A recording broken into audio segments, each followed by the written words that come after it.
Yo, what is up, everybody? It's Peace. Hi, welcome to another video. So, as you can see in the title, I brought the spice to the case tournament. Unfortunately, I did end up with an X-2 record, so I did bubble. But I plan on taking this again. I have a lot of faith in this. This is the second iteration that I've taken to a tournament where it's the Kashtira engine with the Tearlaments package. But yeah, I included Shaddolls, and I didn't really like them. Sure, I got to window lock someone, but it didn't perform the way that I wanted it to with the idea that I had for it. And I think I'm going to concentrate more on the Kashtira package, if that makes any sense. So let me just get you guys this deck profile real quick. I played 51 cards, so that was my first mistake. All right, very heavy Kashtira package. We play 2 Unicorn, 3 Fenrir, 1 Rise Heart, 1 Scareclaw, 1 Ogre. This is definitely getting cut. It comes up in testing, but not in applications. And then the Tearlaments Kashtira. This is the bridge to your Tearlaments engine. For the Tearlaments, we've got 2 Rhino Heart, and then the 1-ofs, the 1 Shiren, the 1 Halfness, and the 1 Merrily. Now for the Punk package, I did include 2 Xiamen this time. This is fine. 1 of the brick, the deer note. You never want to see this in your hand. And then only 1 Foxy Tune. I missed the second Foxy Tune, although I've never played with 2. I definitely want to try 2. I think this is really nice. Because at minimum, you get to send a card from your hand to the graveyard by card effect, and then you get to special summon your Xiamen or your deer note from your deck, which I think is really strong. So definitely going to play 2 of that. And then it makes your follow-up way better since you're playing 2 Xiamen. Like, there's never anything to search off your second Xiamen. So yeah, I just think that will be really good. Next, the Shaddoll package that I played was just 1 Hedgehog, 1 Slomata, 1 Beast, and then 1 Hell Shaddoll. So Hollow was nice, except when it was stuck in my hand as a level 9 monster that's a fire. I mean, it's cool to mill and stuff, but I actually ended up cutting the millers. I only had 2 shufflers today, which was Keldo and Medora. I'm cutting these entirely. Actually, these 6 cards, I'm just cutting them entirely. You know what? Make that 7, because I also played Night Sword Serpent. The idea with this was to go ahead and mill it, and then make your Bahamut Shark or other rank 4s very easily. So a ton of monsters, but that's expected in a 51 pile. This was a P-side deck for sure. The thing that got people really off guard and by surprise was the 3 main deck Dimensional Shifter. When you're playing Tearlament and you Dimensional Shifter your opponent, they look at you with the most confused face. But Shifter is just for you to live a turn and set up your Kashtira board. Best case scenario, you zone lock your opponent for 5, and they can't really play on their first turn, and then you just like OTK them with Tearlaments and the other Kashtira monsters. So that was it for the monsters. And this is a dark to make Muddragon, which is essentially like basically the whole point of the deck. I don't know. It needs some refining, but I'll send you guys, or I'll make it the next deck profile once I top with it. Next up, we've got 2 Kashtira Theosis. I will be bumping this up to 3. You always need more Theosis. The add back from Banished Zone is so necessary. Now that a Rise Heart is banned, recycling your engine is like way more important.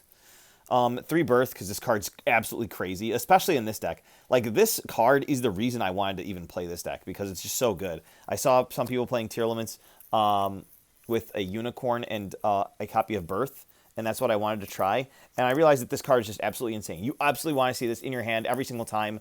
You're searching this 9 times out of 10 when you're summoning your Unicorn, unless like you need to like grab Theosis to actually play. We're never playing any of the other spells for Kashtira.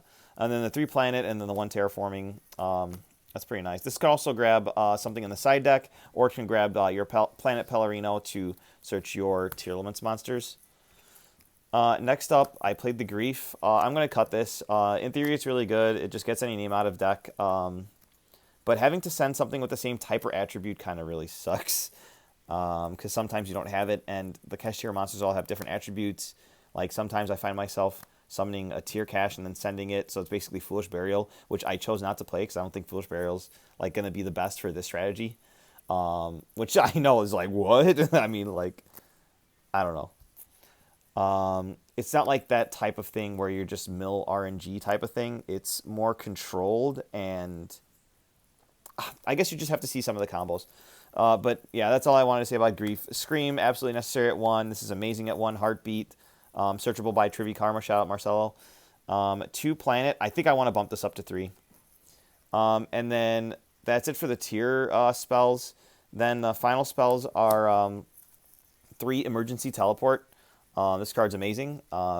It's why I ended up in testing. The one Yamen always came up, and then I needed a second one, so I ended up bumping that up to 2.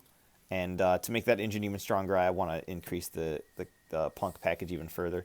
So that's all the spells. And then finally, we played 4 traps in this brick pile. Big Bang, which is just mandatory for making double Shang. Double Shang actually is amazing. People look at it and they're like, oh, that's garbage. Like, any deck that can make Zeus is going to out it. I mean, of course, but your plan is to create your board such that you have follow-up. But a lot of the boards end up having the double Shangri era. And then you either summon Fenrir on your opponent's standby phase, and you have Birth on the field, or you already have Kashtira Unicorn on the field, and you're summoning Fenrir anyway. But either way, if your opponent activates a monster effect or a spell effect and they're not under Shifter, so they have stuff to banish off of the Birth, you end up locking 5 zones because they start their turn with 1 zone already locked. This allows you to get the extra body to make the second Shangri era. So your end board a lot of times is Baron de Fleur with 2 Shang. So you get to negate whatever thing that they're trying to out your board with. And then if they try to play the game, you usually end up with a lock 3 or a lock 5, which is a death sentence for a lot of decks. So I think even though it's not the best to draw this, it's still something that you can set and then banish your opponent's field face down if they're like spreading really wide on their monsters. Because this has a field effect too. But yeah, the banish effect is just amazing. Sometimes you'll mill it, and then later in the game, you'll overlay for a Shangri era, and then you'll banish it with a Scareclaw or a Tearlament, and then you get to trigger this targeting your Shangri era to special summon one of the materials, or add one to your hand if you need more follow-up. Trivi Karma, you basically just mill this, and then it searches literally anything in the deck. It's so good. Well, anything for the Tearlaments engine. Then finally for the Tearlaments cards, we've got Suliak and Crime. Both of these are so clutch. A lot of times in the end boards that I've made, you do end on both of these. It's kind of hard to keep a monster in hand, but this is still really good because it can add from Banish. And I think it's main deck worthy, especially since I'm over 40 by so much. You're not going to hard draw this because in your hand it's not the best card to have.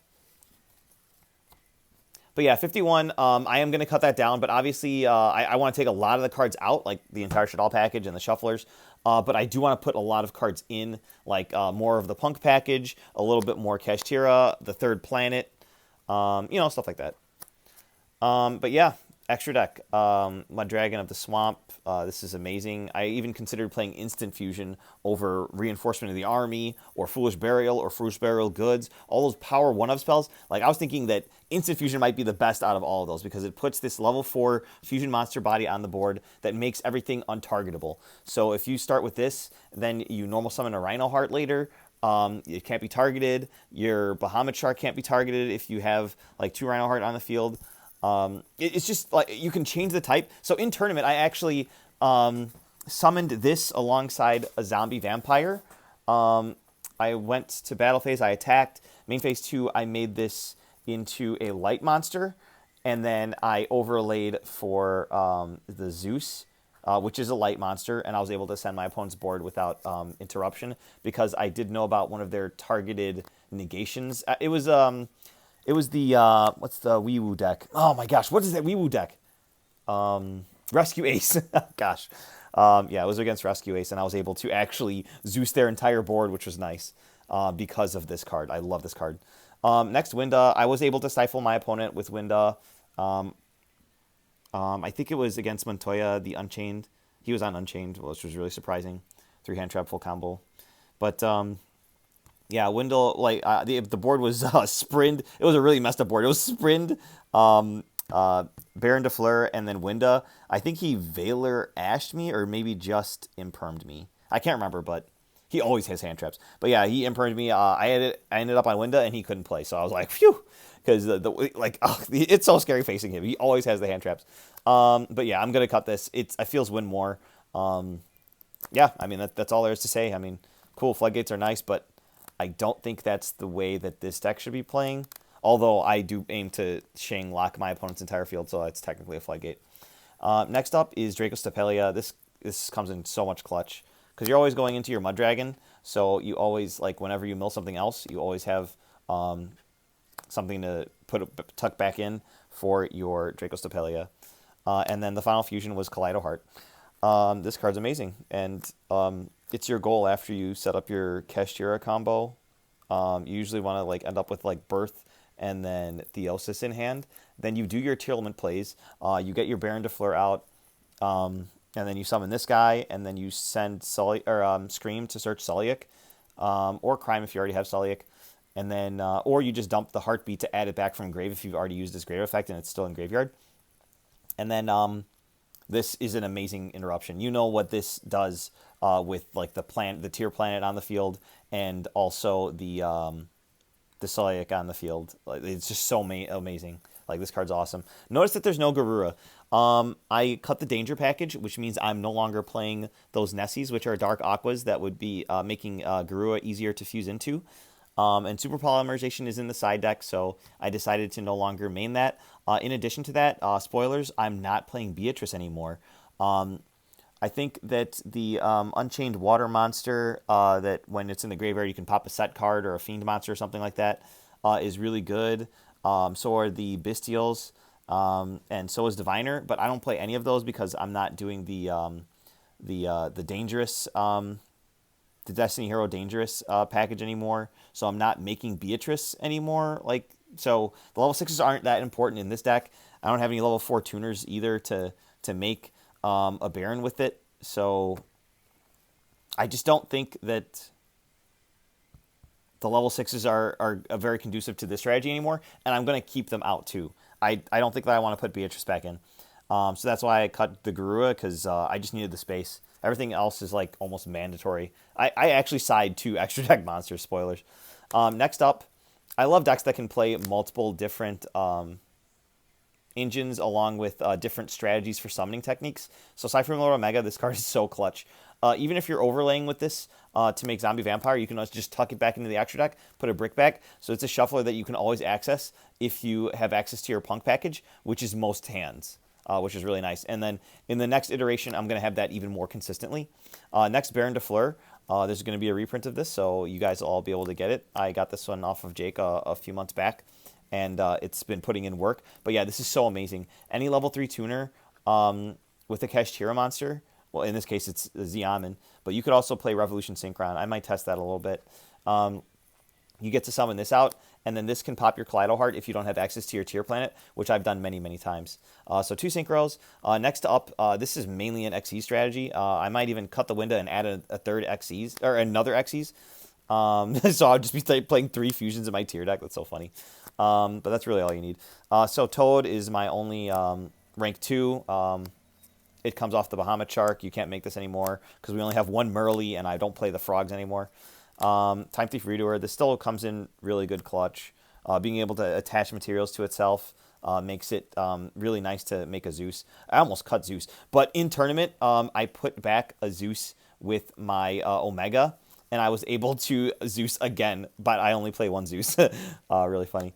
Bahamut Shark, really, really nice for insulating your plays. And then a little technique that has come up in matches is to utilize the Toad to link summon the Sprind. So usually like you'll have a Tearlament's Kashtira in your graveyard. So what you're going to do is you're going to make the Bahamut Shark with Rhino Heart and your Mud Dragon. You're going to summon the Toad, and then you're going to link off for Sprind. If you don't have a Tearlament's Kashtira, you can just recycle the Bahamut Shark with the Toad effect to add back. But Sprind is going to dump Merrily, and Merrily is going to fuse with Totally Awesome and the Rhino Heart that was underneath the Bahamut Shark to give you your Kaleido Heart, and then add back your Bahamut Shark to your extra deck so you could do it all again next turn. and then you still have your Mud Dragon in the graveyard to make your Dracostapelia later. So yeah, this is a really strong package, and you don't always need to just use it for its negate. Like, I love the way that this is so versatile. It makes making Sprint very easy, and it allows you to climb up into your Kaleido Heart if you were able to have access to your Mud Dragon play. And a lot of times you're actually fusing away your Zombie Vampire after you link this off into Cross Sheep to make this. So, like, the board is just extremely consistent. You're ending on negations plus two Shangri-Ira, so they're essentially not playing. And then going second, you're playing Kashtira, which is an amazing going second deck, and Tear at the same time, which is also like has amazing options. So it just gets out of control. Two Shangri-Ira, not much to say there. You're just trying to lock your opponent out of playing the game. One Zombie Vampire, and then the one Zeus that you can recycle. Finally, two links. We play the Cross Sheep and the Sprite Sprind. I wonder, like, if I had access to an SP Little Knight, I'd probably take out Winda and put an SP Little Knight. But I'm thinking of putting another rank 7 in, like either maybe Dracosack, maybe Big Eye, or maybe the Infinitrack one, so I can make a really big Zeus, a 4-material Zeus. But definitely right now I'm thinking another rank 7, because I've got such a heavy Kashtira package, and then I find late game, I just have a bunch of big Kashtira monsters, and if something's preventing me from killing, I need something to help me with that. So it might be Dracosack, honestly, because that can bring out tokens and then out things, and it doesn't really lock you into anything. It just means that Dracosack can't attack that turn, which is same restriction as your Bahamut Shark. But what's funny, though, is you can attack with your Toad that you summon off the Bahamut Shark, and then main phase 2, overlay your Zeus on top of your Bahamut Shark. It doesn't matter that Bahamut Shark didn't battle, because Zeus says if an XYZ monster battled this turn. So you can just slap it on top of anything. The Sprind bounce effect is amazing, because when you're making Sprind, you're usually summoning your Kaleido Heart or your Dracostapelia. So you got already some type of interruption or a floating effect. But then you make a Shang next to it, so the Sprind is allowed to make its bounce. So, like, that's really good. That's a disruption that people do not see coming. It didn't come up in tournament, but it does, theoretically, it's good. All right, and then finally, side deck. Here's the 2 extra deck monsters that I promised. Spoiler alert, Super Poly is in the deck, so this is really nice. In one of my matchups, I drew 2 Super Poly, and I used one, and then the second one came up, but I couldn't get this back into my extra deck to resolve it, and I lost because of that. So, I mean, it's either 0 or 2 for me, for Garura, but there's just no room in the extra deck, so I think I'm honestly going to finally just cut this completely and then play more good side deck cards. Dweller, the theory with this is if I know I'm going up against a back row deck, and I don't open Shifter, but I'm going first, or not a back row deck, sorry, a graveyard-centric deck, I can use my rank 4s, or my level 4 monsters to make Abyss Dweller, and then that should let me live a turn. And this deck is basically like Drytron. If you let it live, there's just so much follow-up that you're OTKing next turn without even having to use like Access Code Talker. You're just straight up OTKing. The rest of the side deck is pretty interesting.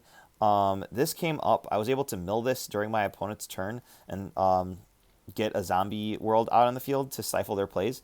Necroworld Banshee. This is really good against Flunder because the zombie world says that they can't tribute except to summon a zombie monster. So Flunder can't access their M-Pen or any of their usual outs to your monsters. So that's really nice. I didn't see any Flunder, though, unfortunately. Dragon Link. This went in against my Dragon Link opponent. That match should be up at some point during this week, I think, or maybe next week. But I do have a bunch of duels. Or, no, I have 2 duels with this deck. But yeah, so that match should be up soon-ish, which was really nice because their stuff needs to be dragon. And then I also got to activate this against Unchained, and they were not able to do anything either because a lot of their monsters, I think especially their main one, the Yama, it needs 2 fiends, and if everything in the grave and field is a zombie, they're not doing anything. This also interacts really well with your opponent's floodgates, because if they have got rivalry or there can be only one, they're not going to be able to summon any monsters because you you've locked them with your zombie world, and yeah, I mean, they're not going to be able to do anything. You're usually going to have the bigger monster anyway. Droll is amazing. There's really not much to say about this. I don't think it's main deck worthy anymore. I wish I had room for Nibiru too, but that's just I don't know. But like Droll, it just ends turns. The thing about Necroworld Banshee that I forgot also is that it's a dark zombie, so you can make Mud Dragon with it. So just a little side note there. Oh yeah, and then you also want to put in your Garura when you've got your zombie world in, because it changes everything to the same type, and Garura takes same type and attribute but different names. So that will let you fuse with any dark monster because it changes in the graveyard into a Garura, whereas you won't be able to make Mud Dragon anymore. Next up, back row decks, we have the Harpy's Feather Duster and the 2 Lightning Storm. I hard drew 2 of these against Rescue Ace after I hand trapped them with, I think, Shifter, and so like they ended on the 4 back row. I was able to Lightning Storm and then just go full combo, which was amazing. So yeah, unfortunately I drew 2 of these. Evenly is also an option. I was thinking of doing Evenly over these, but I feel like sometimes I'm going to have monsters on my field during my opponent's turn, depending on what I'm doing there. And this deck really likes the battle phase a lot, so I ended up just going with these. Evenly's probably also correct. 2 Super Polymerization. I might cut this along with the Garura. Then I'll have room for Evenly. I could just throw the Evenlies in there. Or I should reduce the count of this. Zombie World is amazing. I was able to terraforming for this. I drew the 1-of terraforming. I was able to search one of my 3 Zombie Worlds and then activate it, and that was really useful. But this is not good against every matchup, so I don't main deck this, and it's just like it doesn't really like advance my game state at all. It's just like a really good floodgate that I can take advantage of because I'm milling a lot. So yeah, that was the deck profile. Hopefully you guys enjoyed. Really unfortunate. It was 5 rounds. I ended up going X-2, and I bubbled for top cut. Only 2 X-2s made it into the top 8 for prizing and the top cut tournament. And I was one of the few X2s that didn't make it, so I didn't get to, you know, show off this deck anymore. But I'm kind of glad it gives me an opportunity to make this deck even better for you guys. So hopefully you guys enjoyed the video. Sorry I rambled for so long, but anyway, we'll see you guys in the next one for the next iteration of Kashtira Tearlaments. Subscribe.